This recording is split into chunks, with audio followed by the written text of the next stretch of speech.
Outro assunto que Thiago Melo traz aqui para nós diz respeito à história de uma mulher. Essa mulher estava desaparecida há 6 anos.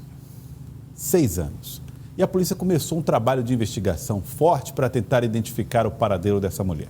Finalmente, depois de 6 anos, a polícia descobre o que aconteceu com esta mulher que você está vendo aqui. É a Jaqueline. É a Jaqueline, Thiago. Exatamente. A Jaqueline, ela convivia com um homem ali no Monte Alegre, que fica ali na região do bairro Santa Maria da Codipe, próximo ali ao Monte Verde. E era uma relação conturbada, Joelson. Havia relatos de agressões mútuas, tanto física como agressão verbal. E um belo dia, depois de uma grande briga, a Jaqueline desapareceu.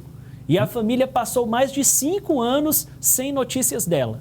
Até que ontem a polícia conseguiu concluir e chegar com fortes indícios, aguardando apenas exames de DNA para se comprovar de que uma ossada humana encontrada ontem é da Jaqueline.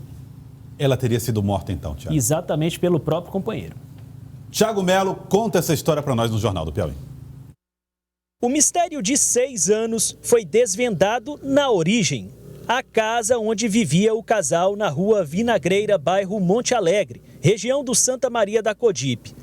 Aqui conviviam Jairo e Jaqueline, um relacionamento conturbado segundo esta vizinha. No ano de 2015, o casal teve uma briga violenta. Os vizinhos escutaram. Nesse dia ela gritou aí pedindo socorro.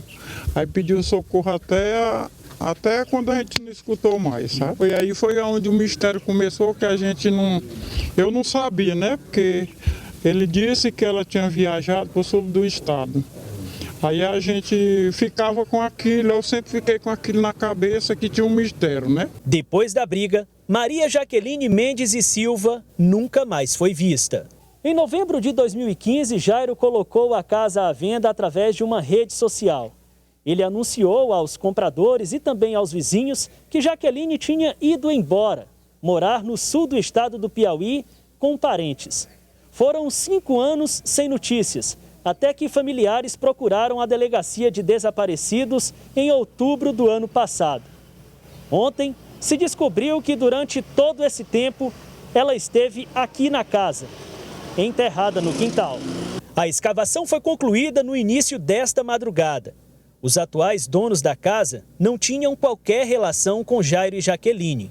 Jairo Silva Santana foi preso ontem pelo DHPP. Diante das provas, teria confessado o crime. E quando ele viu as provas, ele se sentiu encurralado e ele se sentiu com a consciência pesada e queria aliviar a consciência dele. A ideia crinou, depois de um interrogatório muito bem feito, disse que estava próximo a uma fossa, porque até ele já não tinha mais aquela coisa, mas foi cavado, mas estava lá no outro lado. Foi encontrado, os restos mortais estão sendo devidamente periciados e agora, além do homicídio, tem a ocultação do cadáver e vamos verificar como se ele matou ela, foi com traumatismo craniano através de pancadas, se foi estrangulada. A perícia vai dizer, mesmo só tendo os ossos, mas a perícia médico-legal tem condição de dizer. A Delegacia de Desaparecidos, que tem à frente o delegado Luiz Guilherme, considera o caso esclarecido. Olha só, descobre que ela está morta, descobre que pode ter sido enterrada. E detalhe, hein, Thiago?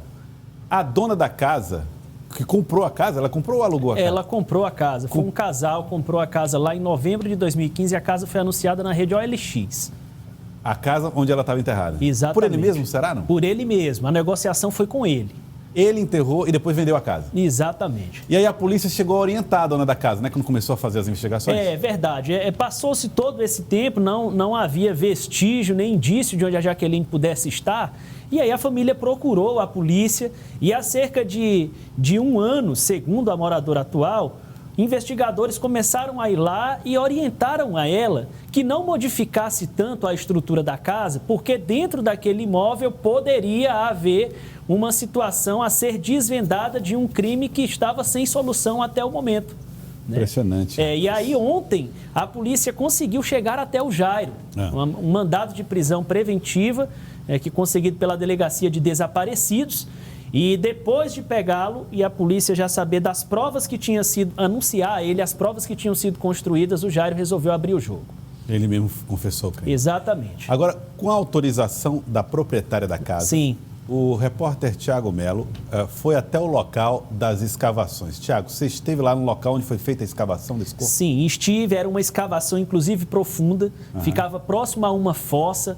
A alçada da Jaqueline estava a mais de 2 metros de profundidade. Você tem as imagens, Tiago? Sim, nós temos as imagens, entramos lá. Vamos ver. Cadê as imagens? Vamos ver aí. Bom, Tiago, vai falando aí.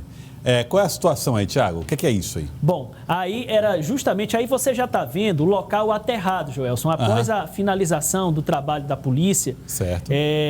Uma pessoa já foi encarregada hoje, né, de novamente aterrar o local onde foi feita a escavação. Para o lado de cá, né, para a parte de baixo da sua tela, onde a gente aponta, então, estava aqui a no cabeça. Telão, aqui no telão, você vê aqui. Exatamente. Essa parte de baixo aqui. Vamos lá. Aqui para o lado de cá estava a cabeça, para o lado de lá os pés. Tá. E aí com o avançar da escavação, o que a polícia foi vendo? Primeiro se deparou com uma série de roupas, né? O que leva a polícia a crer que depois de jogar o corpo, ele também jogou todas as roupas da Jaqueline, né? Em seguida, a polícia achou um lençol, possivelmente um lençol que envolveu o corpo dela após ser morta. Certo. E dentro do lençol estavam os ossos.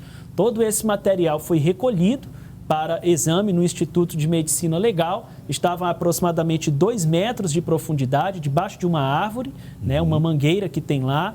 Ele próprio disse que o corpo estava nas proximidades de uma fossa da casa, mas não sabia ao certo a posição devido ao tempo que tinha se passado. Certo. E aí conseguiu-se, trabalhando lá, um trabalho árduo, conseguiu-se localizar. Tiago Melo, então todo o trabalho da localização do corpo, local da escavação, tudo foi ele que forneceu os dados? O próprio Jairo, depois de já encurralado pelas provas, digamos assim, ele terminou dando à polícia a localização, né, pelo menos aproximada de onde ele poderia ter enterrado o corpo. Eles tinham filhos? Não tinham filhos. Inclusive, era um relacionamento, segundo o delegado Bareta, extraconjugal. Ele seria casado.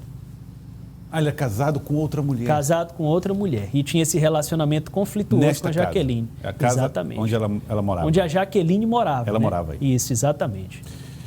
Tiago, é impressionante. Bom, histórias que ainda precisam de algumas explicações, como, por exemplo, a forma como aconteceu tudo, todos os detalhes, mas me parece que é um caso resolvido.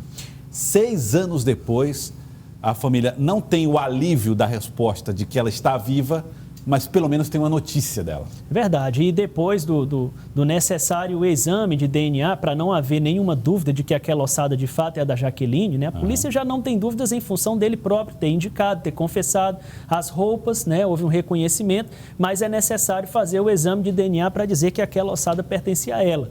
Né? E há um outro fator que está consignado, inclusive na nota que a polícia distribuiu ontem, Joelson, uma situação curiosa.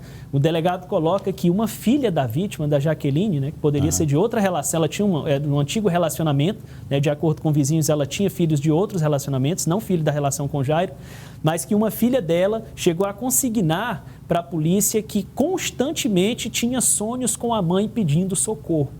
Né? E ela falou isso para a polícia e foi também um dos fatos, é claro, que a polícia já tem a obrigação de fazê-lo, mas um dos fatos que chamou a atenção da autoridade policial que seguiu nessa investigação até chegar a uma solução. Um inquérito que foi presidido pelo delegado Luiz Guilherme, da Delegacia de Desaparecidos. Impressionante, Tiago. Está aí as informações do Tiago Melo. Tiago, eu queria, antes de vocês irem embora, queria falar aqui a respeito da morte do delegado da Polícia Civil da cidade de Timon, o delegado Joelson, que faleceu vítima dos efeitos, das consequências da Covid-19. Um delegado jovem, trabalhava, tinha um pouco mais de 50 anos de idade. Nós temos, inclusive, aí no nosso Instagram as informações sobre o delegado Joelson, delegado da Polícia Civil de Timon, morreu vítima da Covid. Joelson da Silva Carvalho, da Delegacia de Homicídios de Timon, morreu na madrugada desta sexta-feira, aos 56 anos, após complicações ocasionadas pela Covid. Ele estava internado em um hospital particular de Teresina em tratamento contra a doença. Tiago Melo era um delegado bastante atuante na cidade de Timon. Verdade. Trabalhava especificamente na área de homicídios nesses últimos tempos, mas tinha uma longa carreira na Polícia Civil Maranhense. É verdade. O delegado Joelson, assim, dos tempos que nós cobrimos, né, situações e fatos lá em Timon, ele já passou pela coordenação da Central de Flagrantes, atualmente estava lotado na Delegacia de Homicídios de Timon, junto com o delegado Valente, e estava aí na linha de frente, enfrentando esse avanço da criminalidade, das facções. Uma das últimas entrevistas que eu tive a oportunidade de fazer com o delegado Joelson era justamente falando do combate que a delegacia vinha imprimindo contra as facções criminosas lá em Timon. Era um delegado muito atuante, competente, solícito, né? Sempre prestava informações à imprensa, sempre que chegávamos lá, certamente vai deixar uma grande lacuna lá na Polícia Civil do Estado do Maranhão. O delegado Joelson, que se despede, passou 30 dias internado, né, em um hospital particular aqui de Teresina, lutando contra a Covid e, infelizmente, não resistiu. Pois é, e trabalhando em Timon também acaba ajudando a combater a criminalidade em Teresina, porque cidades são muito juntas, muito coladas, muito unidas. Tiago, um abraço. Obrigado, Tiago Melo. Boa tarde, bom fim de semana a todos. Bom fim de semana. Feliz Dia das Mães, hein? Muito obrigado para você, para a dona Ana Maria. Ana Maria. Né? Feliz Dia das Mães para minha mãe, Alcélia, para minha esposa, Mara. Mara, um abraço. Mais nova mamãezinha aí de novo. Tá vindo aí, rapaz, hoje também vai ser pai de novo, Tiago Melo. Um abraço, Tiago. Um abraço, bom fim de semana a todos. Para você também, um ótimo final de semana. Grande Tiago Melo, trazendo as informações aqui no nosso Jornal do Piauí.